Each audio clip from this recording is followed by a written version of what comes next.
had once in a lifetime opportunity to come and volunteer with him. He is my host and I'm staying with him for a week and a half. I'm gonna be building mud houses, giving food to the animals. I'm Saeed, I am 32 years old. I am working since 3 years now on sister house, which we rebuilding it and we recovering it. So where am I exactly? His home is in Taguenit, Morocco. I took a 10-hour bus from Marrakesh to arrive here. His city of Taguenit is a small and calm place, which has only 17,000 inhabitants. As his home is in the outskirts of Taguenit, we had to take a tuk-tuk to get to his home. I first found the project with Saeed and Workaway. Workaway is a platform to help people in need. He needed help building his mud home, and I'm all about learning about other cultures, so I had to help him. Now that you know how I got here, let's get back to our host. So can you talk a little bit about what you used to do before you were in charge of this project? It was in the beginning, people who is a nomad, they used just to live in the desert, moving from a place to another, just following the rain, following the grass for the animal. The rain is start to become less. It's make this kind of life very hard, which push mostly of the nomads to stop this kind of life. Like I said in another video, the best way to learn about someone is by being in the environment. You can read a book about them, about their culture, their language, but it's not the same thing as seeing it with your own eyes, experiencing their heat, their work, their home. We're literally in the middle of nowhere. And since we're in the middle of nowhere, there's no Wi-Fi. No Wi-Fi means no social media, no YouTube, no fun, no communication with the outside world. We're gonna have a ton of problems here. We're gonna have a freaking whole bathroom. We're gonna be living outside, sleeping outside under the stars with the bugs, mosquitoes, and the biggest problem of all, it's gonna be freaking hot. But in the grand scheme of things, it doesn't matter anymore because the goal of this video is to learn from him, guys. To learn from his lifestyle and just see what we can learn, reflect, and implement. And by learning his lifestyle, hopefully we become better human beings and get a better understanding of the world and of the Arab world. All right, guys, day one, here we go. Time to work. To those who don't know about me, I love to travel the world and learn languages because it gives me a better understanding of humanity. I wanted to volunteer here to help out and to learn how life would be in a place like Morocco and see how different life is compared to the USA and see if I can learn a thing or two. We are collecting dirt for the building of the mud house. It doesn't have a wheeled cart. We gotta take buckets one at a time. Trust me, it's really hard. If you're curious, this mud house is around 200 years old. It wasn't restored until 3 years ago. He wanted to settle down here in his ancestors' home. There's still a lot of work needed to be done for this home, which is why I'm here to help him. Well, now we're in, and I'm dying. To all those that are wondering, why are we getting so much ground soil? It's because all this house is made out of that. It's made out of mud and water. I had just finished working for the day. I was so dead, even though I worked like only 2 or 3 hours. You can only really work a couple hours in a day outside. It's either morning or afternoon when it's coldest. Working any other time is dangerous because of the extreme heat.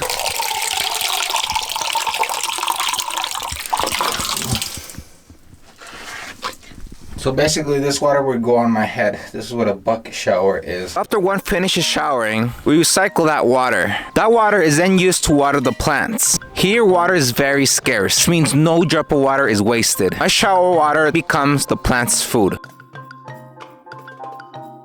It's pretty nice having Saeed as our chef. He teaches us how to make yummy Moroccan food every day. How am I supposed to sleep like this? It's so windy. Dust is getting in my eyes. Alright, I want to give you guys an update on my first day of sleep. It was horrible. I literally couldn't sleep because mosquitoes kept biting me. Flies kept flying all over my face like I was a dead person. Our breakfast consists usually of an egg, fruits, and some tea. Our leftovers becomes the cat's food. One person's trash is another's precious food. This made me feel grateful for the food. After you get the sand and the dirt, you gotta put water in it. You just mix. As you can tell, I'm still a rookie at this. After it becomes like a mud-like substance, you get the bucket and you start. Look, it weighs a lot. After the mud is ready, we just do this. And just even it out. We fill out the holes. Basically, we've done this so far. Yeah. We're fixing the cracks in the walls right now. For those wondering how long it takes to dry, literally instantly. It's like rock solid now. It's peaceful, isn't it? No cars, no traffic, no malls, no movie theaters, no ice rinks, no politics here.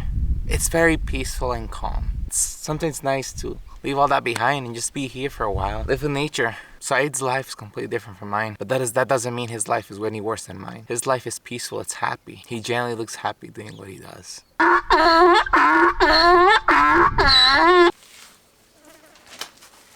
For those wondering where we're getting the water from, well, it comes from this barrel. But when this barrel is empty, it goes from a different pond outside. And it's all connected by this little machine, this tube, which literally in turn fills up the buckets of water. The first couple of days, it was very difficult because I was sleeping, basically waking up every couple hours because of bugs, wind, and the heat. And I'm sleeping outside, so it's very different from sleeping inside with the air conditioned, your enclosed walls. When you're outside, you're scared a scorpion's gonna go and bite you, or a snake's gonna pop out of nowhere. So those are the fears I faced the first couple of days sleeping here. The next thing is the lack of water. And it's eye-opening to me because in the USA, we have everything. We really don't think, oh, I want to open the tap water and oh, it's gonna go down the drain. Nothing happens because I have a limited supply of water. But here, no, any drop that goes down the drain is gone. His town gets access to water for 1 hour every 2 days, which means that the water won't be enough for everyone. That very same water is the one used to drink and survive. Buying water is a luxury and it's not maintainable. The World Health Organization, an agency of the United Nations responsible for international public health, says that 1 in 3 people globally do not have access to safe drinking water. Water is a necessary ingredient for life. In his environment, it rarely ever rains, which means growing food is but a dream. Thank you, Saeed, for letting me live this. You are a true warrior for being able to flourish in an environment like this. Water here is very, very, very valuable. But being in this environment, I came to realize the value of water more. Because when you have it all, you really don't cherish it.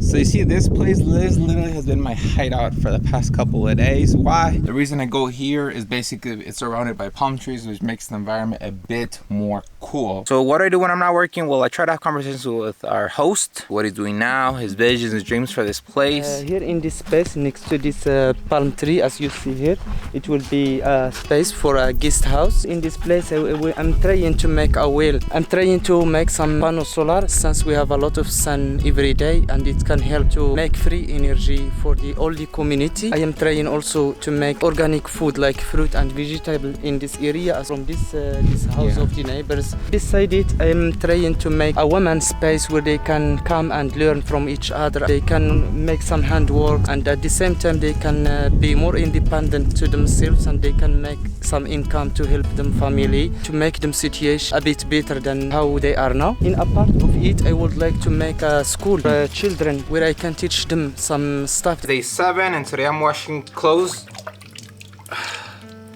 via hand. That was one of my airtight pods that I brought back from the US. You know, this brings back memory. I don't know if you guys know this, but I'm also Mexican. Yes, I was born and raised in the USA, but my family's from Mexico. So every year I go to Mexico. When I was a little kid, we didn't have big machines that washed all your clothes. I remember I'd always see my grandma. My grandma would always be hand washing every single piece of clothing we had. I really needed to wash my clothes, guys. It really stink. The mud, the sweat, all of that accumulated. Doesn't smell bad. I'm hanging them up, so I'm basically air drying all my clothes. When you have no internet, when you have basically no communication with the outside world, it's nice because you don't feel pressured of replying to your friends or family, catching up to the latest news, or posting a picture on Instagram or Facebook. You're just here. None of that matters. Don't forget to like and subscribe, guys. So I was literally building what it used to be a door. I was almost done, and then boop, I had to fall down. Oh, the mud fell down. This is the beauty of sleeping outside with all the bugs, the critters. All right, guys, so these are dates. These are the ones we found in the palm trees outside. So in this palm tree, there are dates. Take a bite so you guys can see what they look from inside. Wait. So actually, it's really sweet. I guess that donkeys always look so sad. Isn't it pitiful? I hope you're not sad.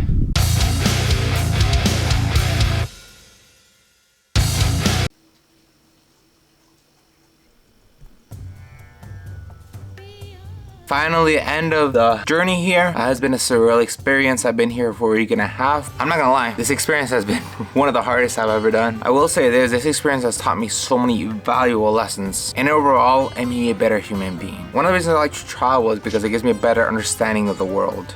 As our host said, he says you could just see the reality of how the world is. When it comes to water, when it comes to food, I appreciate those small things more. I've gotten used to many things here, like pooping in a whole toilet. The first couple of days it was difficult, but then after a couple of days I became an expert at it. I don't know if that's something to be proud of. Showering in the pond water. At first it was very difficult because I feel like after taking a shower I still smell like poop. But you also get used to it. But the one thing you cannot get used to, no matter how much I tried after being here so many days, mosquitoes. I don't want to say a bad word, but mosquitoes. I don't know if it's mosquitoes or it's freaking bed bugs. Can somebody tell me if this is mosquitoes or bed bugs, because it is scaring me? If I was wondering, I did learn a bit of Arabic. You guys want to see? Look at the next video. Thank you guys for watching. If you guys like videos like this, let me know. Once again, I want to thank our host Saeed. Shukran and goodbye. Salam. Salam. Salam.